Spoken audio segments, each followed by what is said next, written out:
Bonsoir à tous. Bienvenue dans cette série de capsules vidéo.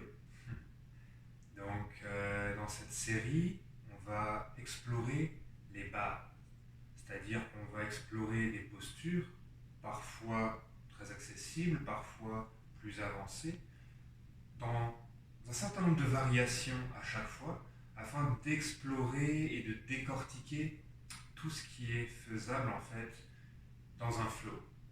Donc, on passera au travers du cobra, on passera au travers de l'écuyer, du croissant de lune, du guerrier, toutes les postures qu'on revoit dans quasiment tous les flows.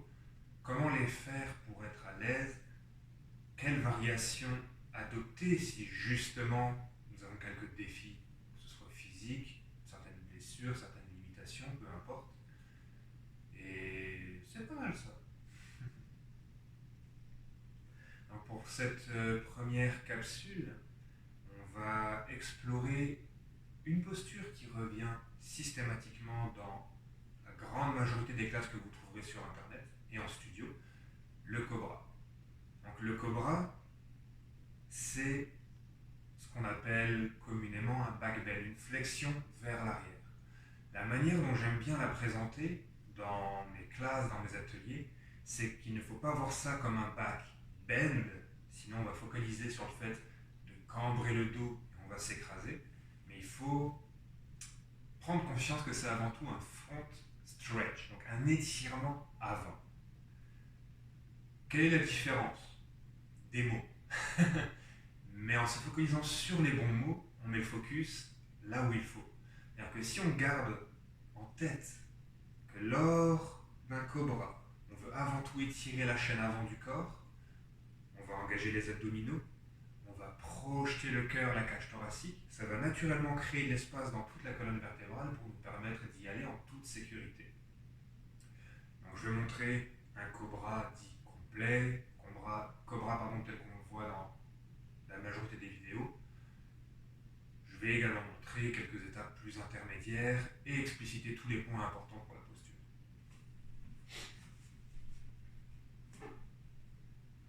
Donc premier point important, dans un cobra, les mains commencent sous les épaules. On essaie de garder les coudes collés au corps. Et ici, comme je l'ai mentionné avant, c'est avant tout un étirement de la chaîne avant, plutôt qu'une flexion de la chaîne arrière.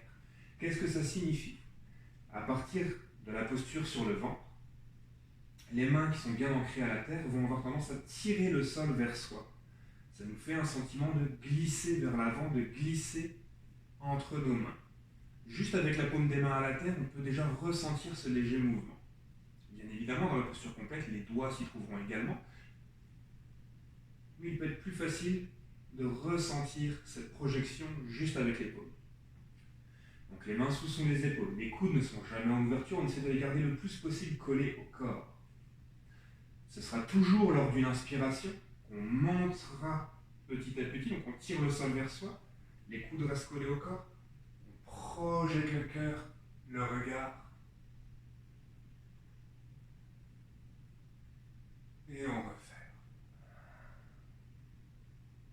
Donc quelques points importants pour la posture. Donc, je montrerai des variations un peu plus accessibles pour ceux qui ont des difficultés dans le dos. Le pubis est toujours collé au sol. On est bien là.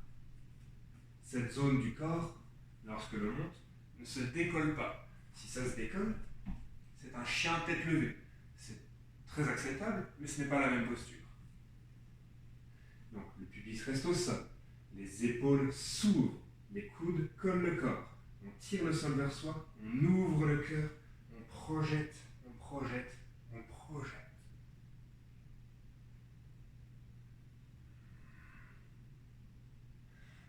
Si on a des tensions dans le bas du dos, il peut être utile, avec les pieds à l'arrière, le dos des pieds, de presser légèrement dans le sol. On essaie de ne pas trop engager les fessiers pour ne pas venir contracter le bas du dos, pour ne pas y créer de tension. Si on a vraiment beaucoup de difficultés à monter dans un cobra, à avoir une grande ouverture de cœur, une grande étirement, élongation de la colonne, on peut très bien monter qu'à mi-parcours. ou même aller encore moins loin si le dos est très sensible. Tout simplement, rouler les épaules, ouvrir le cœur.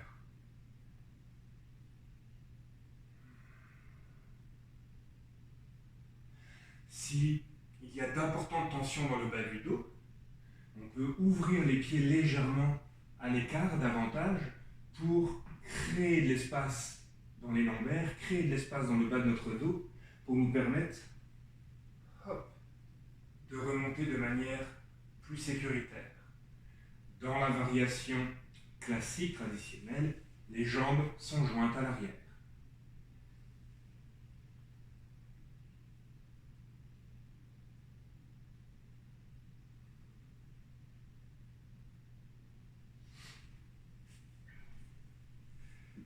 Dans la posture du cobra, on focalise toujours sur la projection du cœur. C'est une posture qu'on va très souvent focaliser dans une classe où on cherche l'ouverture de la cage thoracique, où on cherche l'élongation de la colonne vertébrale. C'est une très bonne posture préparatoire pour la roue Chakrasana que nous étudierons dans une autre capsule vidéo. Si vous avez la moindre question, n'hésitez pas à m'en faire part en commentaire. Namaste.